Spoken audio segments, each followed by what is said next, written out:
Meron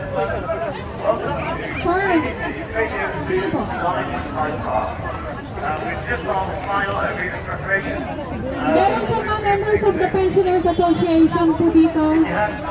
Members of the Pensioners Association. Cora! Pensioner!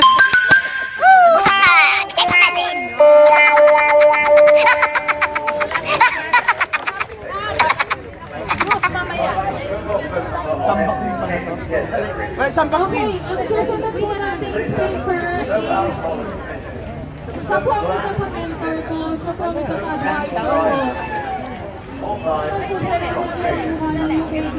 Pero every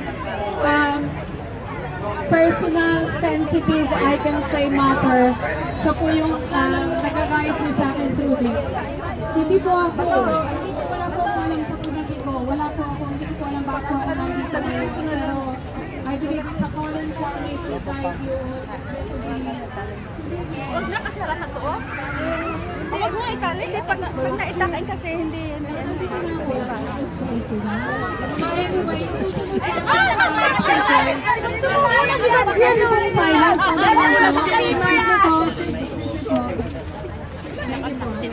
so, like what I said po, malaki pong tulong sa akin yung OFWs, and of course, is it 9% of the gross domestic product of the Philippines is made up by overseas remittances. So I guess the Filipino OFWs are really the future of the Philippines, and they need to be protected. And what my family found when they tried to go abroad is that it's very, very difficult. It's a very difficult process to leave the Philippines. You have to submit so many requirements, go to so many offices. The Philippine passport was only valid for 5 years, and of course President Duterte increased it to 10 years. He made a one-stop shop for OFWs, which is fantastic. And also in the past, you know, whenever somebody like a politician or when the previous president was going to the airport, they would almost shut the airport down for him, and he had like all the roads blocked and everything else. But Duterte's a humble man, you know, he just said, carry on, just I'll queue up with everybody else, so I join the queue with everybody else. And I think that's the thing, what I've seen from him is he's a humble man, but also he speaks from the heart. So actually, he gets passionate and he speaks from the heart. Yes. And he's a man who you can see has got the heart for the Philippine people. As he said, he's not interested in all these other things, all these politicians. What he's interested in is the man on the street, the man kind of, I guess, kind of passive or whatever, and the man that basically needs help. And you can see that he generally loves the people in the country, and that's so, so important. You know, there's a massive divide between rich and poor in the Philippines. On one side of the road you have these multi-million-pound apartments, and on the other side of the road you have the children begging. You know, so one of my friends told me that they went to the Philippines recently. They're a British guy, and they went across the road and they saw these kids begging at 4 o'clock in the morning. How can that be right that little children were begging at 4 o'clock in the morning? But you know what Duterte did? He put a curfew. So that the drug, if you like, the drug kind of syndicates couldn't use children as a way of begging, and that was the problem. So you had kids staying up late at night, you had kids going into crime, and it was all a way of making money to fund drugs. And Duterte stopped that. So I do believe that he was brilliant in his initiative in order to keep kids off the street at night, because they need to be concentrating on their education and not financing drugs that their parents may be taking. So it's a fantastic initiative. What I have to say is that I believe passionately now in what President Duterte is doing for the Philippines. I think he's an amazing man, a very humble man. Remember the time after the Davao bombings, he was there hugging somebody, letting somebody kiss him. You know, with previous presidents, you couldn't get anywhere near them. There were so many bodyguards, if you like, but yet he's a man who basically would stand there and speak to the people and actually offer his support and help. You know, there's a massive divide between, as I said, a massive divide between rich and poor in the Philippines. And some people can't even afford medical treatment. They can't afford hospital treatment. And yet you have ex-Philippine leaders who are in hospitals paid for by the government and in hotels paid for by the government. And how can it be right that small children can't even afford medical treatment, and yet if you're a president or if you're a mayor or somebody, you get all this treatment paid for by the government. I think that everyone in the Philippines needs the basic resources, like health, like accommodation. Another fantastic initiative of President Duterte is this 888 system, 8888 system, which is like the 999 system we have in the UK. As you can see from Davao, it was working fantastically well. You know, a lot of people go into the Philippines with no experience at all and run for office. But Duterte was the mayor of Davao for a very long time. And since then, he made a lot of improvements in Davao. So many people would message me to say the fantastic work that he's been doing in Davao in creating an emergency services. And of course, now he's trying to repeat that throughout the Philippines, which is absolutely fantastic and truly commendable. There's also some other things I wanted to say as well, and that it's fantastic to see so many of you here supporting your president. You know, in my previous history of working with the Filipino community for about 20 years, I haven't seen this level of support. Is it 91% of the Philippine people support Duterte and his actions? You know, it's kind of funny because so many Filipinos have said to me they want to go back home. You know, I've known OFWs who've been here for 20 years and they've only been home once or twice. And whenever they go back home, they know they're going to get hassles. They know they're going to get hassle at the airport with, if it not the planting of bullets or anything else, you know. But I think that's all going to come to an end now because Duterte is a strong leader and people are scared, you know. And the thing about the drug addicts in the Philippines is whenever you've got poverty, you've got people who are desperate, people who will be taking drugs, and Duterte wants to combat that. And look, all the drug addicts have surrendered. You know, that's a fantastic thing. Now they're going to get rehabilitation, they're going to get treated. And I got a message from somebody whose family was affected by drugs. This lady's brother was a drug addict, and previously he was very withdrawn. He was scared that the family was scared that he was going to get stabbed. And yet under Duterte now, he stopped taking drugs, and he has a clean bill of health. And he's friendly, he spends time with his family, he spends time with his kids. So what I can say is, I know that through Duterte, the Philippines is going to become a better place. But what we all need to do is support in that. We all need to basically not be afraid to speak out. There is one thing I would say, that previously, when I wrote this letter that wasn't that supportive of Duterte, I got a lot of criticism. I even got death threats. I got a lot of people sending me rude messages and swearing. And I think some of the supporters have said that themselves, that you can argue, you can make your point without the need for some people to get very aggressive and swear. It only makes us look like we haven't got anything constructive to say. And what I would say is we need to fight this with our actions. We don't need to fight it by swearing at every single criticiser of Duterte. We need to fight it by these rallies and by the stands, to stand up for the Philippines and stand up for the President of the Philippines. Do you know what? It's honestly been amazing to be here today. You know, I didn't think I would ever be at a rally, if you like, kind of speaking in favour of President Duterte. But what I can see is he's a man who speaks from the heart, you know, and already, look, now the Philippines is going to be chair of the ASEAN Summit next year, which is fantastic, you know. And this issue with Obama, there was a lot of talk to say that Duterte was swearing at Obama. I wasn't going to listen to that until I'd actually watched it on YouTube myself, until I'd analysed it. And as I said earlier on, Duterte is a man who speaks from the heart. He's a passionate man. And I've heard some of his other speeches, and within some of his speeches, he will say the famous swear word, if you like. But it's not directed at President Obama.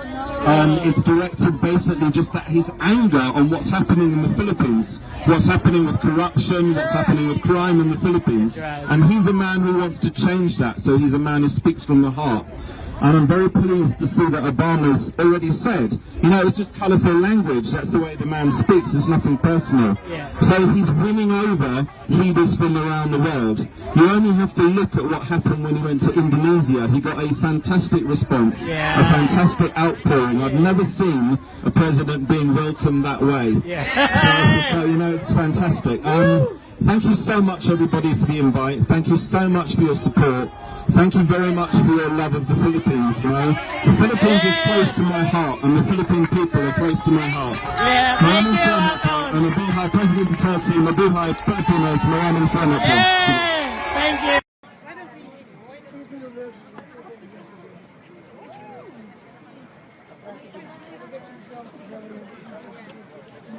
Pati yung mga yung mga tao na nadadamay, namamatay, walang kalaban-laban, diba? Ano kasalanan ng mga tao na to? Ano kasalanan nila? 14 na buhay, 14 na buhay na wala. Ganun-ganun na lang. Bakit? Dahil sa kasakiman. Na-apekto ka na yung mga pagtutulak nila, pagbebenta nila ng droga. Ano ang nangyari ngayon? 14 na buhay na wala. Sama natin, itanawin natin. Ang mga kaluluwa nila, Mercy Basilisco, Eufemia Biscocho, SPO1J Adremesin. Siya yung police officer na naka-assign sa Davao City Airport. Galing siya sa South Cotabato. Sa buhay ni Kyla Merecido, nasahisa din siya dun sa site. She's a former OFW, single mother, who grew up in Santa Cruz, Davao.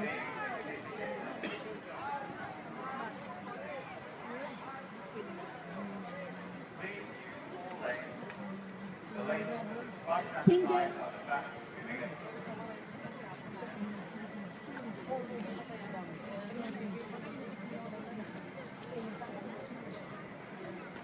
Single mother.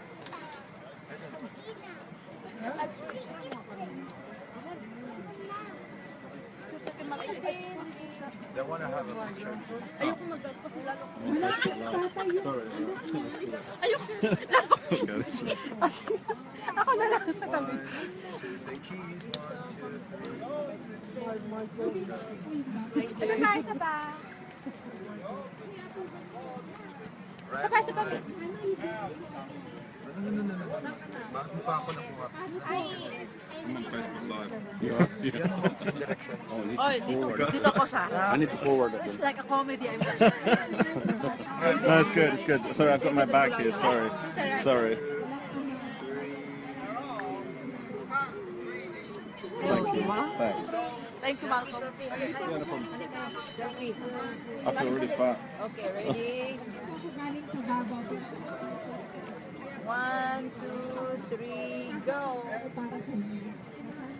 I should be wearing this Filipino jacket. Yeah. But it's too hot. Wala na mga magulang bahay dito. Para sa kaluluwa ni Rogelio Cagantas, galing sa Surigao del Sur. Para sa kaluluwa ni Melanie Faith Larida, kasama ang anak niya na si Josh Larida.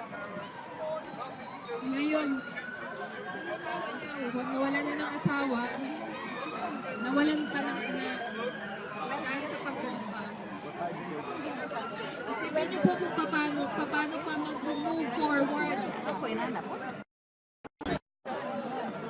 Hi guys, so I'm here at the rally supporting President Duterte in his war on drugs in the Philippines. Just going to be speaking soon, and God bless the Philippines and President Duterte. Pera. Putang inang pera. Sorry for the word. Pero putang ina din. Marami po namatay. Para sa kaluluwa ni Cristel de Colong, which is the second year student, pharmacy student sa South Cotabato. Nag-aral. Pangarap ng magulang. Pangarap ng pamilya. Bumulong dahil lang dito sa pangyayari na to. Para sa kaluluwa ng Salvador, nagaling niya sa 23 years old. Kasama niya yung kasama niya na si Teresa. Pero may isang camera pa doon. Luckily, she survived. Para sa kaluluwa ni Christian Denver Reyes, 36 years old. Ama.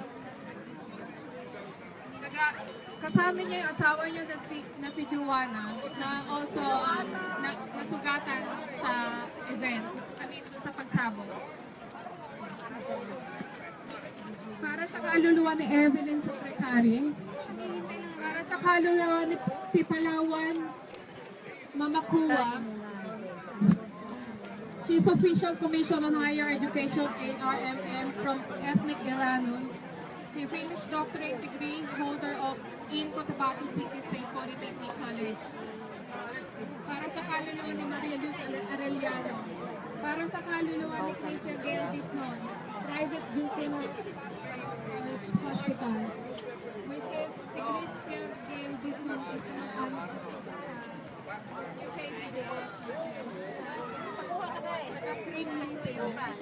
Ayan mo si attorney. And then, those sa mga 66 na tao na nalilito. Okay,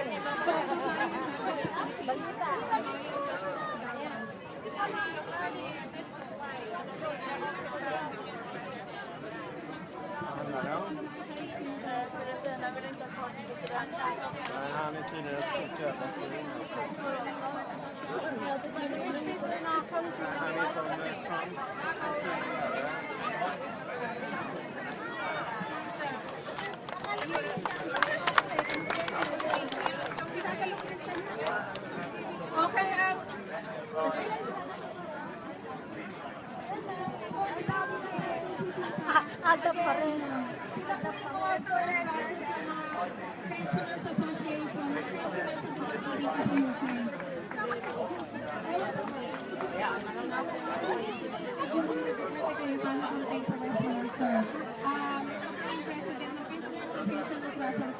Let's hear it from Tito Julie.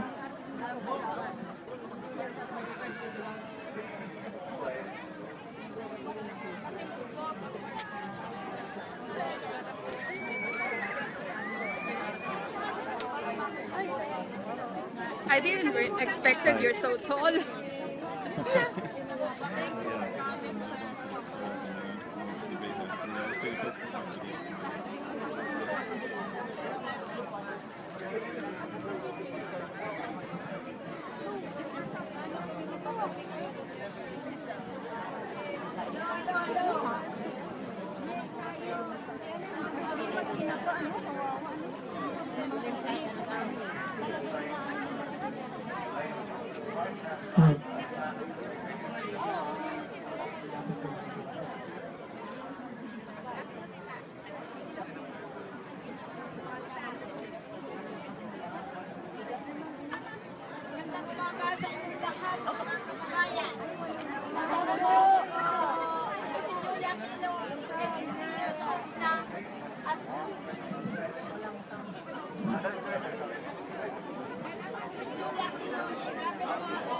Ako si Julia Aquino, 83 years old na, at kami ang unang dumating dito sa London 1970s. Ngayon, ako ang presidente ng British Working Ladies Association sa Russell Square.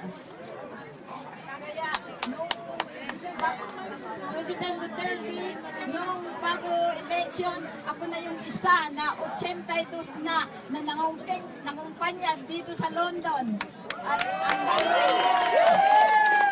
At hanggang ngayon, ako pa rin ang nakasupport sa inyo. Kaya President Duterte, ipagpatuloy mo ang iyong gawain. Huwag matakot. Parang ikaunlad ng ating bayan.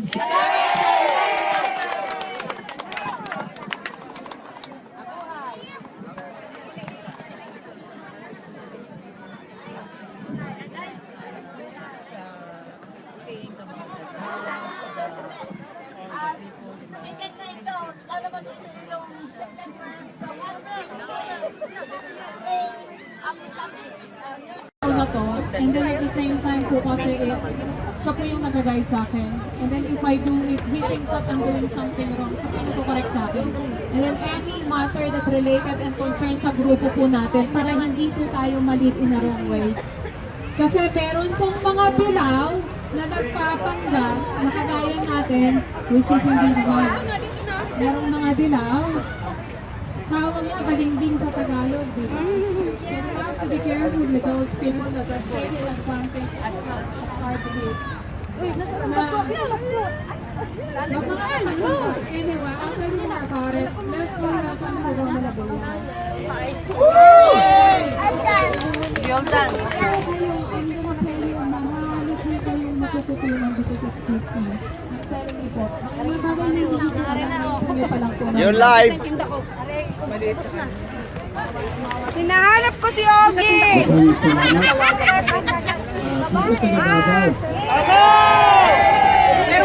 Masay taga Visayas. Masay taga NCR. Yes! Sino taga Luzon? Isang lahi, Filipino tayo. I'd like to start my speech by praising God. Isuso mo na niya kay tatay. Kasi wala ako. Wala ako sa destinasyon. Ano, iwan ko po dito ha.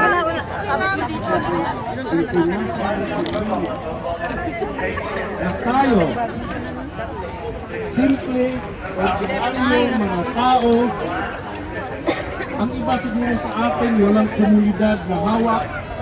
Pero nandito tayo because we are sick of the 30 years or more than 20 years na binaboy ng kultong dilaw ang bansang Pilipinas.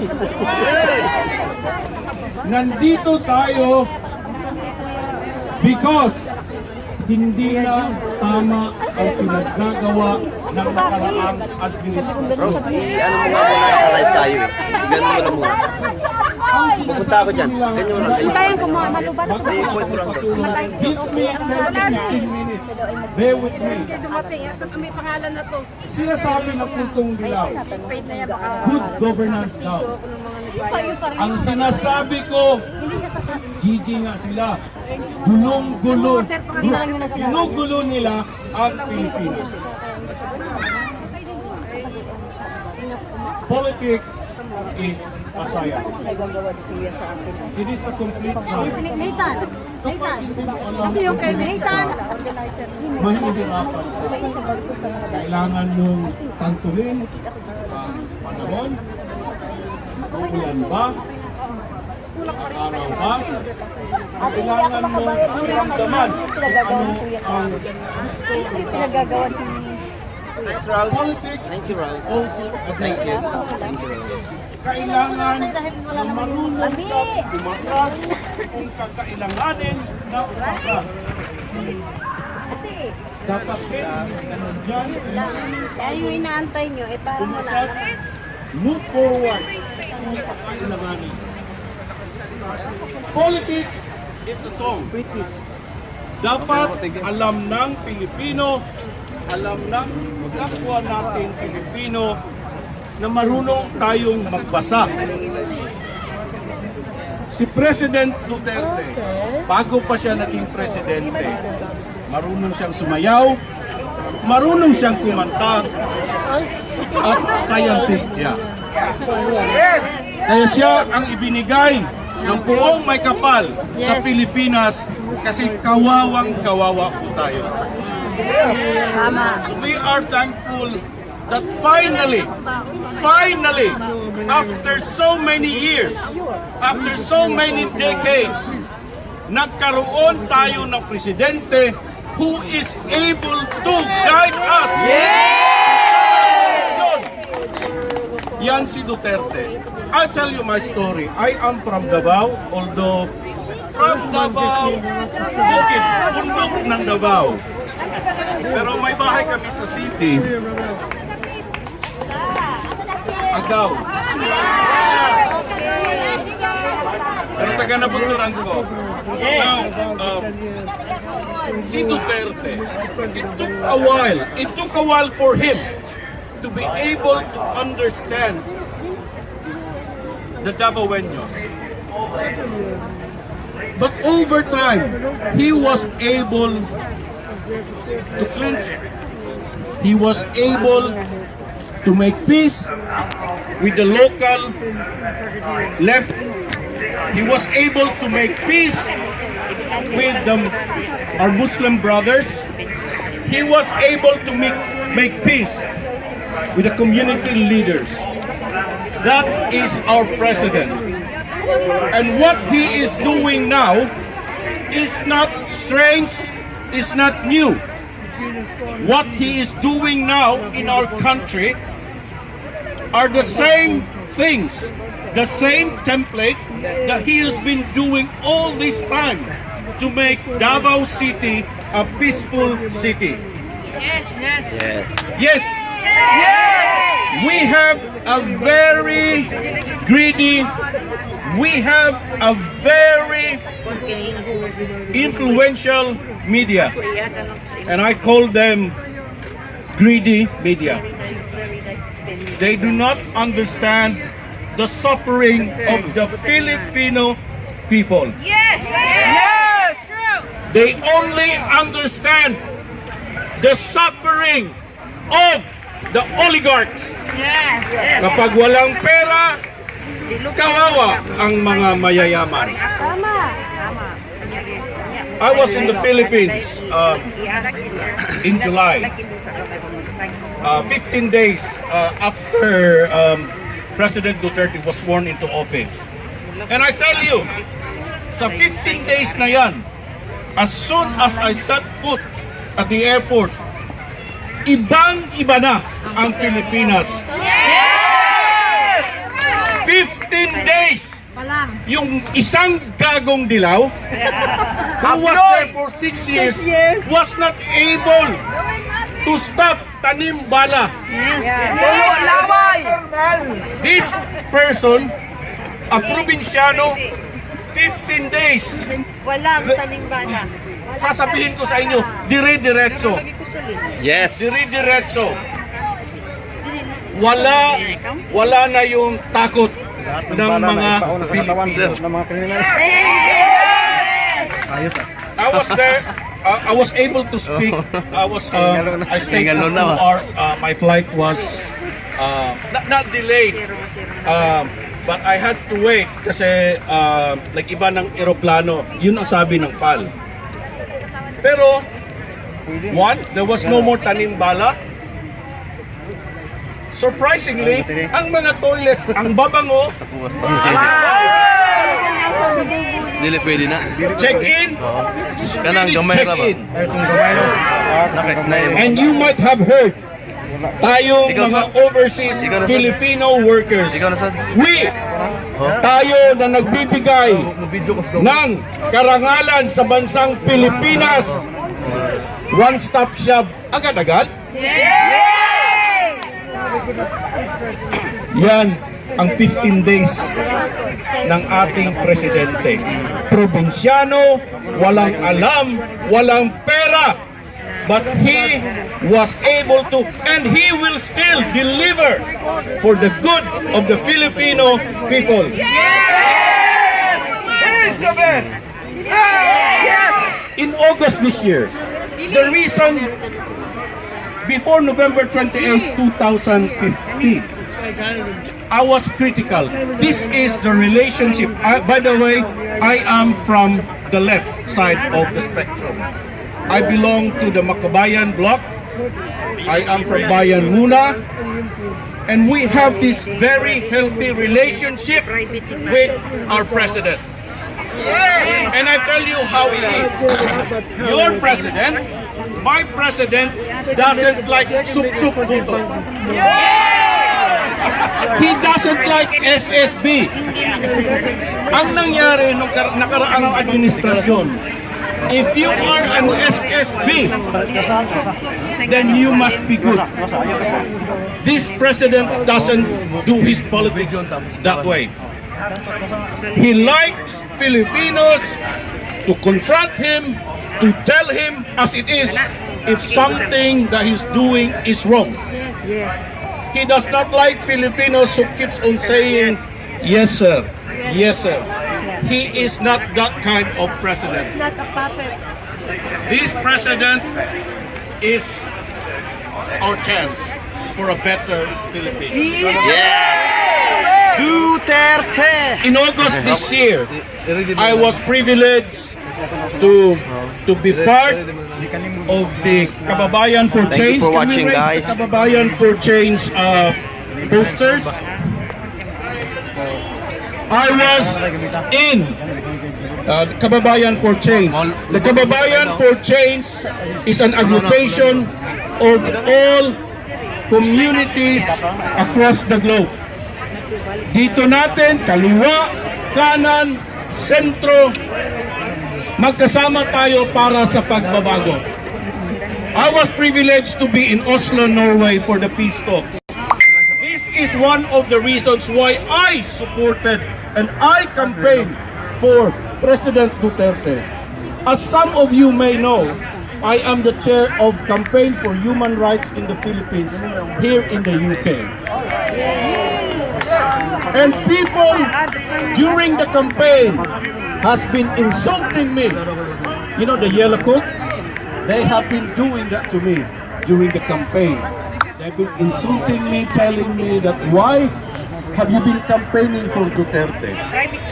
What they do not understand is this person, Duterte, is 12 times better than the previous president. And so when I was invited to go to Oslo, Norway, to see for ourselves as representatives of Kababayan for Change, as representatives of the overseas Filipino community, I saw, I cried, and I was so ecstatic to see that finally hope is attainable. I have with me pinirmahan ni na kasamang Joma ng gobyerno ng Pilipinas, Kababayan for Change. Pirma sila dito para ipaalam sa buong mundo na baka bago matapos ang isang taon, next year, magkakaroon tayo ng peace. But that is not only that. This government is also opening their doors, their offices, in achieving a just and lasting peace for our Muslim brothers who has suffered historical injustice in the Philippines and abroad. Peace is coming very, very soon.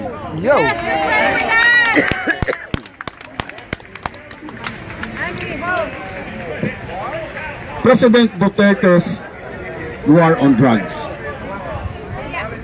This is a very controversial, but at the same time, life-changing campaign launched by the president himself. If you read the newspapers, the Daily Mail, the yellow papers in the Philippines, you think that, and what they've been doing is just counting the dead. What they do not realize is this president, Duterte, is one of a kind. As I mentioned to you earlier, he knows his politics. Definitely know his politics. And I believe myself na yung mga patayan na nangyayari dyan, sila-sila. Kasi napakaliit na ng kwarto. Soon, they will be found. Soon, well, they've already been discovered. And I tell you how brilliant itong 75% lang ang grado sa klase. I tell you how he does things. he told the local government to produce the list of officials who are into drugs. He instructed the Philippine National Police to come up with a list kung sino ang nakadroga. He has instructed the armed forces of the Philippines to tell us ito yung mga nakadroga. But that is not only that, he also involved the different socio-civic communities in the Philippines, in our respective communities, to provide the list. It may be in the form of validated list, ibig sabihin, kahit anong sektor, alam na pusher ka, drug lord ka, addict ka. It might be just Bag mo, si Dilima, way ka bag. even then. Maglagay ka tayo, magbigti ka. Sabihin mo magbigti na ako. Picture mo yan eh. Picture ni Dilima eh. He is not only